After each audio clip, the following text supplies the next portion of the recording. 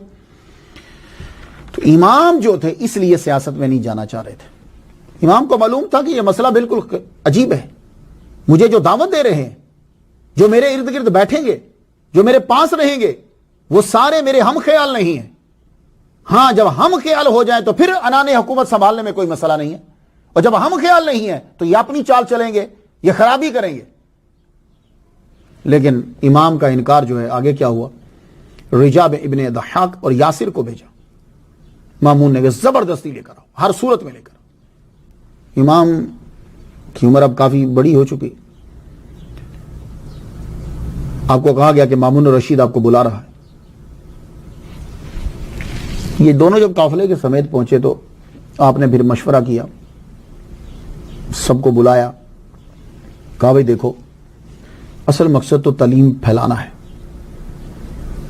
یہ بادشاہوں کی حالت کیا ہے کہ اگر اب اس کی بات نہیں مانی جاتی تو یہ جتنی تعلیم کا سسٹم ہے یہ اس کو بھی تباہ کر دے گا، اور اگر میں آگے بڑھ کے چلا جاتا ہوں تو میری زندگی کم ہے۔ یہ امام کو پہلے سے ہی پتا تھا، سمجھ لگے میری زندگی اب زیادہ نہیں ہے، لیکن آپ لوگوں کو اپنا پیغام پھیلانے میں آسانی ہو جائے گی، میرے ماننے والوں پہ تکلیف نہیں ہوگی۔ آپ سیدھا جو ہے محمد مصطفیٰ صلی اللہ علیہ وسلم کے روزہ پر آئے، بڑی دیر تک بیٹھے رہے، حاضری دیتے رہے، اس کے بعد پھر آپ سب سے ملے اور کہنے لگے اب میں واپس مدینہ نہیں آؤں گا، یہاں میری جگہ نہیں ہے۔ اللہ اکبر جل شان۔ کچھ روایات تو ملتی ہیں کہ ہارون الرشید کے دور میں ہی امام علی رضا نے بتا دیا تھا کہ میں مدینہ میں دفن نہیں ہوں گا۔ موسیٰ بن مروان کہتا ہے کہ جب ہارون الرشید مدینے میں آیا تو مسجد نبوی میں علی بن موسیٰ رضا اور ہارون الرشید اکٹھے تھے، تو آپ نے فرمایا تھا یہ اور میں ایک ہی جگہ دفن ہوں گے۔ اللہ اکبر جل شانہ۔ یعنی ہارون الرشید کے دور میں بتا دیا کہ قبریں بھی کس جگہ پہ بنے گی، اس کی جہاں بنے گی وہیں میری بنے گی۔ تو آپ مدینہ سے بصرہ آئے، بصرہ سے فارس، اصفہان ہوتے ہوئے نیشا پور میں پہنچے۔ نیشا پور میں آپ کا بڑا استقبال ہوا، رستے میں بھی استقبال ہوتا ہے، گورنمنٹ کے آدمی تھے، آپ کے ساتھ پورا قافلہ تھا، رستے میں استقبال ہو رہا ہر جگہ پہ۔ لوگ جو ہیں وہ حدیث آپ سے سن رہے ہیں، جن کی جو روایات جو چین آپ کی تھی۔ نیشا پور میں جب آپ پہنچے تو بڑا استقبال ہوا۔ آگے جو سٹوری ہے وہ ابا سلط ہروی رحمۃ اللہ علیہ سے سنیے۔ ابو سلط ہروی رحمۃ اللہ علیہ پر اعتراض کیا جاتا ہے، لیکن ایک بات یاد رکھیے گا، یہ ابن ماجہ کے استاد ہیں، اور ان کے متعلق امام یحییٰ نے کہا ہے میزان الاعتدال فی نقد الرجال جلد 4 صفحہ 348 پہ، یہ ایسا شخص ہے کہ جس کو جھٹلایا نہیں جا سکتا، یہ سکہ ہے اور صدوق ہے۔ امام دارقطنی نے یہ کہا کہ ابو سلط ہروی یہ سکہ ہے۔ امام ابو داؤد نے تہذیب و تہذیب جلد 8 صفحہ 286 پہ کہا یہ سکہ ہے اور صدوق ہے۔ ابو سلط ہروی بیان کرتے ہیں کہ جب نیشا پور کے اندر امام علی بن موسیٰ رضا رضی اللہ تعالیٰ عنہ پہنچے تو ایک جلوس، ایک سیلاب لوگوں کا امڑ آیا۔ اس وقت آپ کجاوے میں تھے، امام اپنے چہرے کی زیارت کروائیے، امام اپنے چہرے کی زیارت کروائیے۔ امام علی بن موسیٰ رضا نے اپنا چہرہ یوں جب باہر نکالا، اللہ اکبر، جب چہرہ مبارک نکالا، خوبصورت پگڑی،